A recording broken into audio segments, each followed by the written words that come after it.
Hello gamers, welcome to another edition of Tonight on H Game Table, where tonight I'm continuing my solo RPG session featuring my role-playing game Delves and Dangers, Rules Light Fantasy role-playing game. In the last episode, our team, the Minotaur Fighter Medicius, the Fellcat Thief, Druid, Fellcat Druid, it's the miniature looks like a thief to me, I know. Nettles Pure Claw, the Velcat Druid, whose agility resistance I had to modify since the last episode because I realized I didn't give her an agility resistance bonus bump. Yeah. Anyway, so that's Nettles Pure Claw. She is Velcat Druid. Then I have Clandor Stonefingers. He is the Dwarven Thief. And then topped off by Clestor Darkstar, and he is a elf thief. I rolled their kindred and professions randomly in my character session. You can watch what that process was in the video in this playlist, session 0/character creation. And last episode, the crew made their way into the delve. They're looking for the delve of Nura Wilkinson, and they need to find it because it's sealed up. And supposedly in her delve, there's a map to the Kingdom of the Fae, and it's a huge mosaic on the floor. So they are trying to make their way there, and once they make their way to the map, they're hoping to sell the way to the map to people who are interested in finding their way to the Kingdom of the Fae. This group's not really that interested in that, but they know they can sell it. Anyway, so they made it through the first level of the dungeon, and they encountered some skeletons, and they found some treasure, and now they found a stairway leading down to the next level, and that is where this video is going to pick up. And here we go. Oh, just as a side note, John from Sharp Mountain Games just sent me a message while I'm videoing. Isn't that fun? Hi, John. I will answer your message after I'm done making my video. Okay, so they went down these stairs. This room was surrounded by statues, and they've gone down the room down to another stairway leading down. Make sure that's on camera. Yep. And they make their way down, and once again there are passageways to the left and right, and Medicius is carrying a lantern so they can see their way. Two of them have dark vision, two of them do not. So they look to the left, and there is a passageway with a double door, and then passageway here. So now, normally in Axbane's Deck of Many Dungeons, when you hit two places that are completely cut off, you usually put a king down, like I did last level.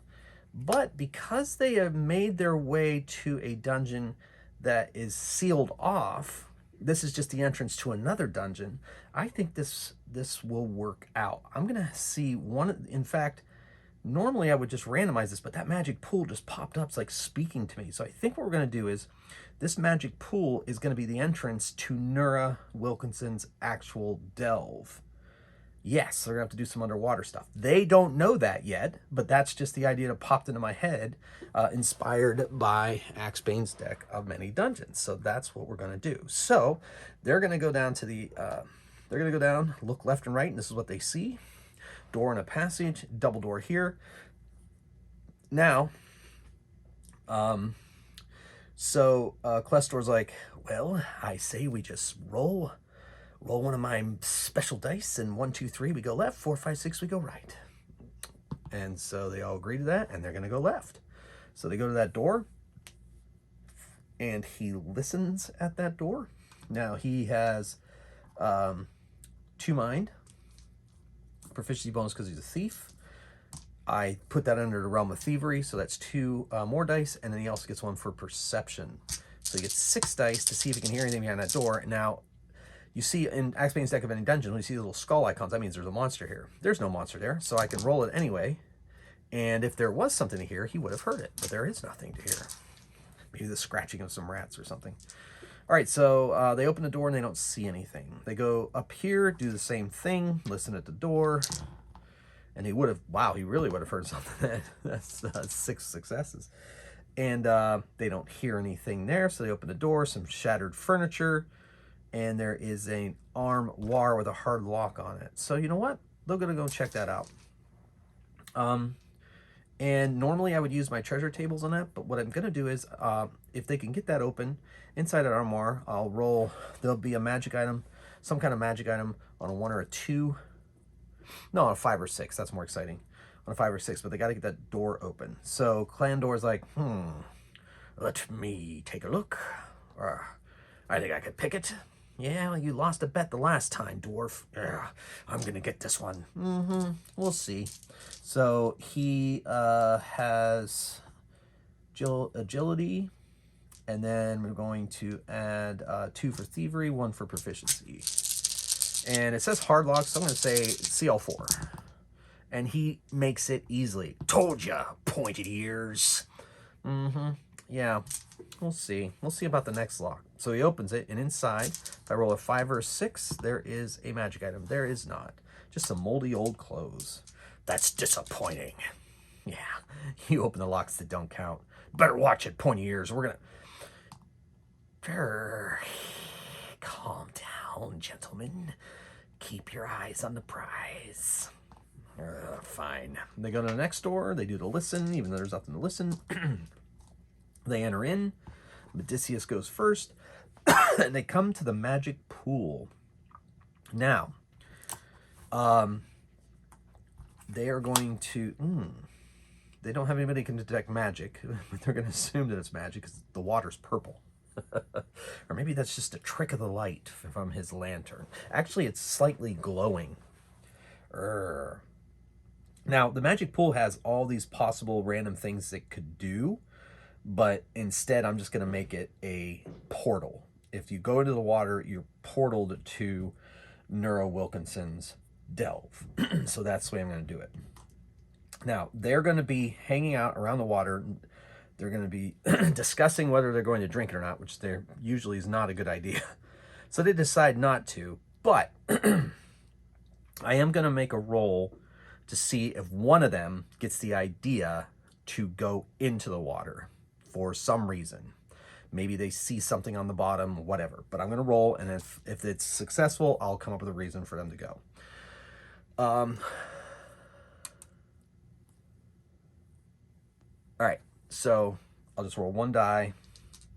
And if it's a 1... I think I'll give it the same chance. So 5, 6, somebody decides to go in there. So they don't.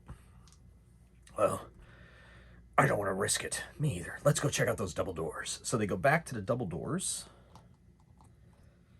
And they listen. This time there is something to be heard. Let me do a roll on my random encounter table to see what kind of creature it is and whether that creature would actually be making noise. Red is the 10s. So yes, they would be making noise. So, or possibly could be making noise. So I'm going to have,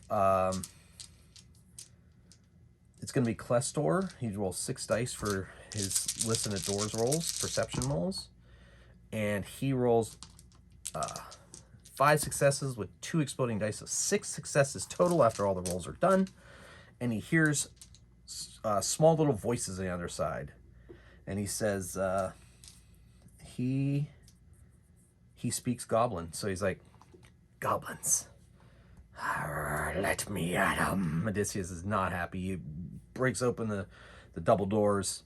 Goblins, listen to what I'm about to tell you. And in this room, there are, at the first level characters on my encounter sheet, it's goblins 1 per hero for 2, so there's 6 goblins. And he says, listen to what I'm about to tell you. You will leave this room so that we do not have to kill you. Now, that's a very interesting approach. So I'm going to make what I usually don't do. I'm going to make an intimidation roll, because normally I kind of let the role playing figure it out. But I figure Odysseus really hates goblins. to a point though where he just doesn't want to deal with him, doesn't want to soil his hands with him, so he's making an intimidation roll. So I'm gonna say I'm gonna use strength because he's so big and imposing, and since he's a warrior, I'll give him his proficiency die there. And so I'm gonna say, so goblins have a 2 mind in the game. Their attribute is 2, so they're not dumb by any means. And let's see, they have a 2 mind. I will say CL4. Let's say CL4 because these goblins are they outnumber them, and they are well armed. So he has to get a CL4 to properly intimidate them, and he gets an exploding die, and so that's not enough. And he could use I'm not using luck dice or daring dice, so never mind. So they are not impressed. All right, you had your chance. And so we're going to jump to a combat.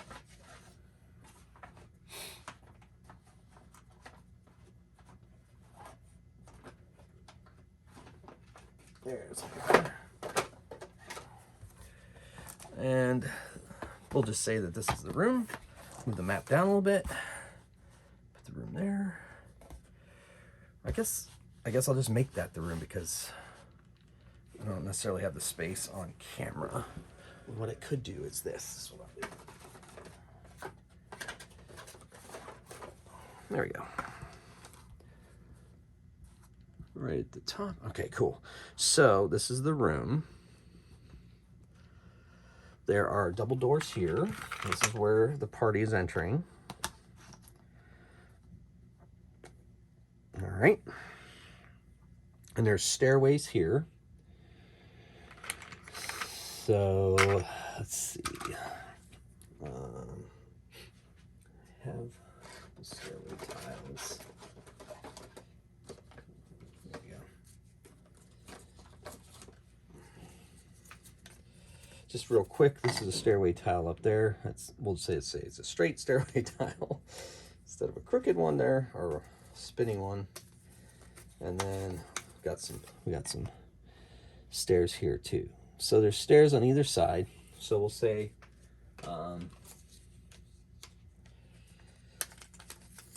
those are the stairs. And there are some goblins up there.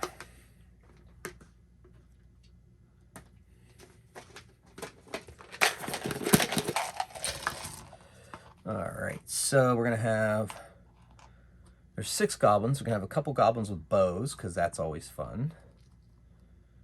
Those are kobolds. Where's my goblins? There's my goblins. So we got goblins here, 2 goblins guarding this stairway, goblin on this stairway, another goblin with him. I do have some goblins with bows, I swear. I thought I did. So I guess I'll use these kobold miniatures with, oh, there's one. Found one. So there's another one up there. And I'll just use one of these kobold miniatures to indicate a goblin with the bow. And for the fun of it, I will see if they have a goblin shaman. So on a 1, they have a goblin shaman. They do not. So we got 6 goblins as per my encounter tables, and they are not impressed or intimidated by Medicius, who has entered the room, flung open the doors, has his lantern. He's right there. The rest of them are still kind of in the hallway-ish, and we're going to roll initiative. So in my game, the heroes roll initiative and roll an agility roll. If they get 2 successes, they go before the creatures. If they do after, I also make initiative rolls at the beginning of each combat round because I think it's tactically more fun. But if that is not a system that works for you, you can adjust to whatever system you would like. You could go, I go, you go, like we did in Streamlight Superheroes. You could just roll once and then that's it and do cyclical like they do in 5e. I mean, whichever system best fits you. I like the tactical combat of this. system. So, all right. So it looks like everybody is going before the goblin. So Medicea just charges forward with his battle axe, shield up. He has 8 dice with his battle axe. He smashes down on a goblin. And that's 3 successes, and that's not gonna, that's gonna be, I think it's only gonna do 1 point of damage. That was a big whiff, Medicius. Should have charged with your horns, may have had a better deal. All right, so the goblins, I think they have armor 1 or 2. Checking my rules, my bestiary and my rules, which you can also download at itch.io. It's a pay what you want download if you're interested in how this game system works. They do have armor 2, so one of them takes 1 damage. Not enough to fell him, actually. All right. All right. And these goblins are just chattering away. Get out of our house! Get out of our house! Get out of our house! And they're not having it. So that was that attack.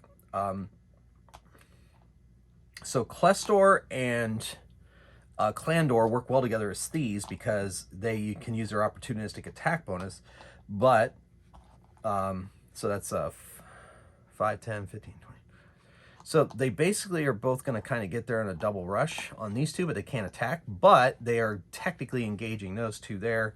and Nettles decides to follow Medicius and maybe help him out. So she is 5, 10, 15, 20. So she actually makes it up to this goblin, and she stabs at that one with her spear that Medicius injured. So that's what she's going to do. So she has 6 dice with her, well, 5 dice with her spear.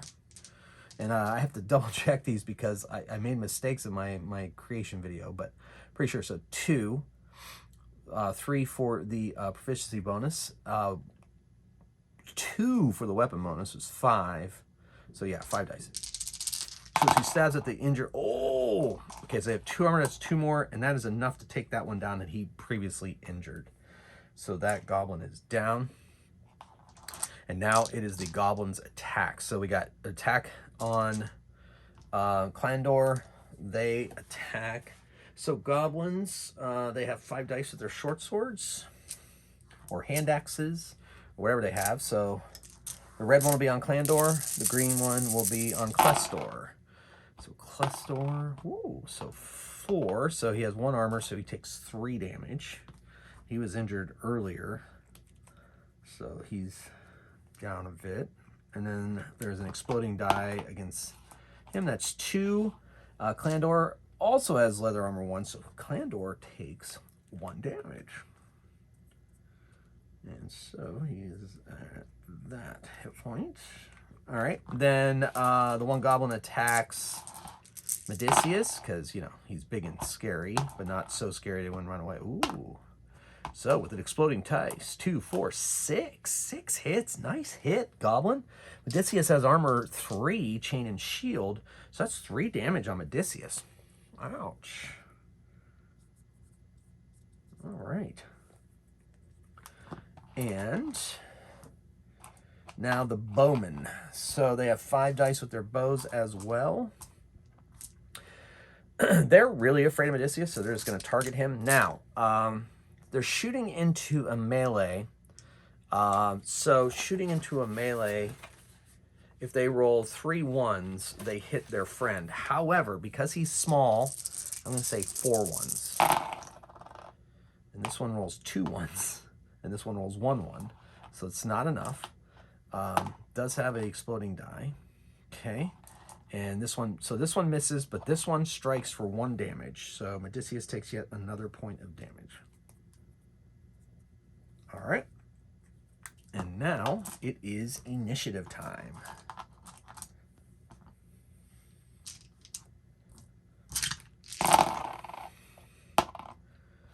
No, so oof. So Medicius is going after, but Nettles is going before. Oof. Clandor is going after, and Klestor is going before. So it's kind of a 50-50 split there. So Nettles is going to attack their opponent that they're facing up against. She uses 5 dice with 6 dice with their spear, 5 dice with their spear. Oh, that's a huge miss. Huge miss. That little goblin dances out of the way, and she does not spear him with her spear. Then the other one is Klestor. Now, Klestor is attacking... these two goblins technically are engaged with both of them, so whichever one he attacks, Klestor is going to get a +3 opportunistic attack bonus. He has 6 dice because he's attacking with 2 of his short swords, so he gets that extra bonus die. And then he gets 3 more because of the opportunistic attack. And that is not a great attack. In fact, they have 2 armor, so his guy is still up. After that, he's injured, but he is up. That was putrid. Just putrid. Okay, so the goblins attack. So the attack on Odysseus. Woo, man. That guy is determined to take him down. That's 4, 5, 6 minus 3 is 3 damage on Odysseus. Odysseus is taking it. All right. And then we'll do those 2 bow attacks on Odysseus again. And exploding die, nope. So that one misses. And there's an exploding die here. And so that's 4, so that's 1 more on Odysseus. And then green one on Klandor and red one on Klestor. Klestor takes 2 damage and Klandor takes 2 damage. So they each take 2 damage. All right. All right. So now that brings up Odysseus. He is not happy. Goblins, I'm going to smash you. So he has a much better shot that time. That's 4, 5, 6 hits. So that pretty much takes out his goblin, and he starts up the stairs after the bow goblin. And then Klandor, once again, he gets 6 dice with his battle axe, being a dwarf and all, and then he gets his opportunistic attack dice on the one that has not been injured by Klestor. So that is 4, 5, 6, 7, 8 successes, and that is enough to take down his goblin. And there's only the one left there. And so now it's initiative. We'll see how initiative goes here before making any decisions. All right, so yeah, okay, good. So Klestor is going before the goblins. Shoot, Odysseus going after. And Nettles before. And man, geez, Klestor after. Come on, fellas. What's going on, folks? All right. So Nettles. Nettles has that spear, but she also has a short bow. So she is going to drop her spear, whip her short bow out, and shoot at this one here. So she fires away. She gets 4 dice with that short bow. And she gets 2 exploding dice. It's not enough to hit. So she misses. The arrow whizzes past him. And then Klestor attacks, once again, with 9 dice. Because 2 weapons and opportunistic attack when fighting an engaged foe, and that is 2 exploding dice, and yet another exploding dice, but that's 3, 6, 9, 10, 11 total. That is more than enough. That goblin was already wounded. And so these goblins, they've dropped their weapons and begged for mercy in Goblin. And Odysseus does not speak Goblin, but Klandor...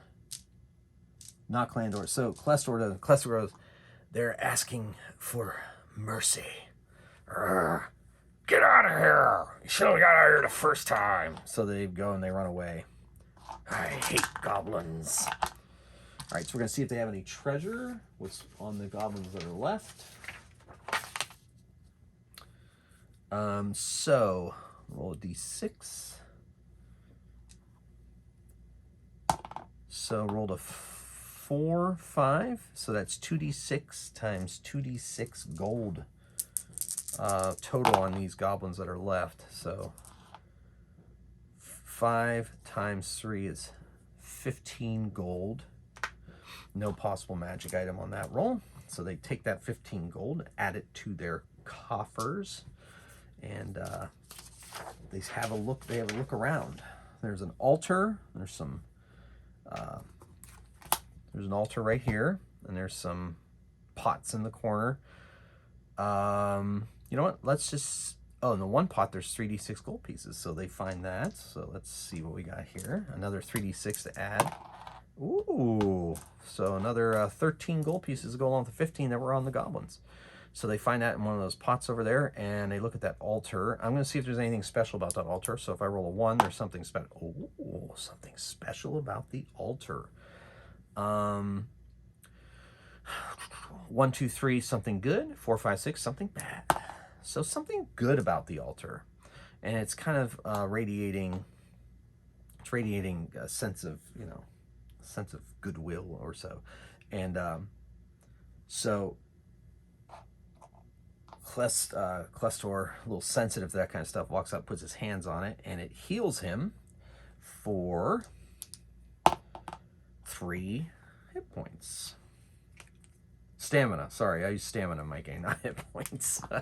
Stamina. Oh boy. Anyway, and then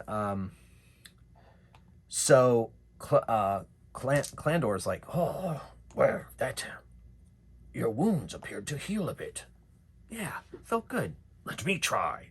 And so he does it, and he gets 6, so that puts him back up to 10 stamina, which is almost all of his stamina. And so the only other injured one is Medicius, so he does the same, and it heals him 6. That is refreshing. All right.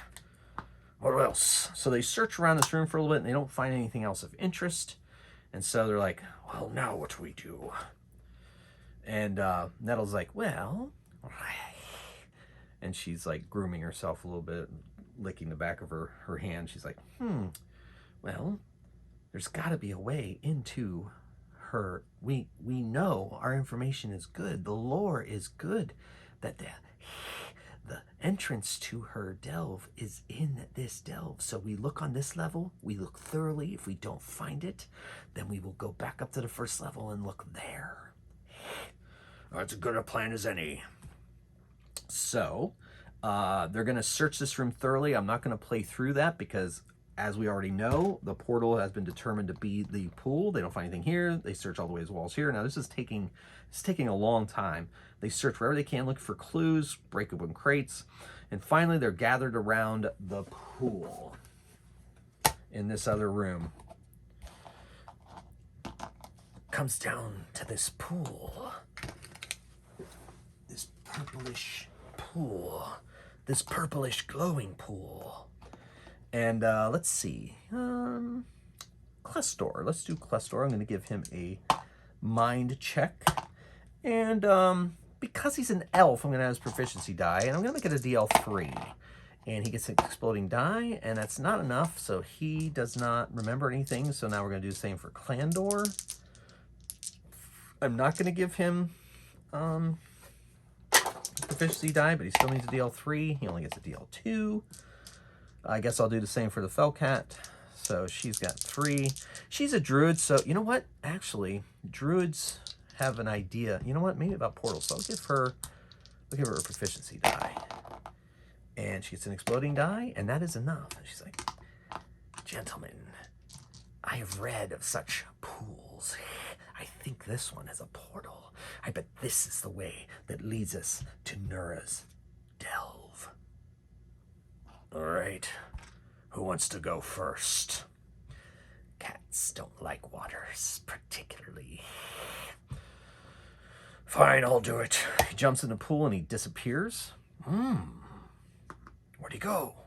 Well, one way to find out. Jumps in the pool, disappears. Jumps in the pool, disappears. I don't like the water. So she jumps in the pool and disappears, and we are going to see where they end up next episode. All right, ladies and gentlemen, thank you so much for watching. Hopefully you're enjoying this Dungeon Delve series. I know I am. These characters are turning out, my random characters, turning out to be a lot of fun. So thank you so much for watching, and please come back next episode to see where our heroes ended up. And until next time, keep on rolling dice and playing games. Mage Hammer out.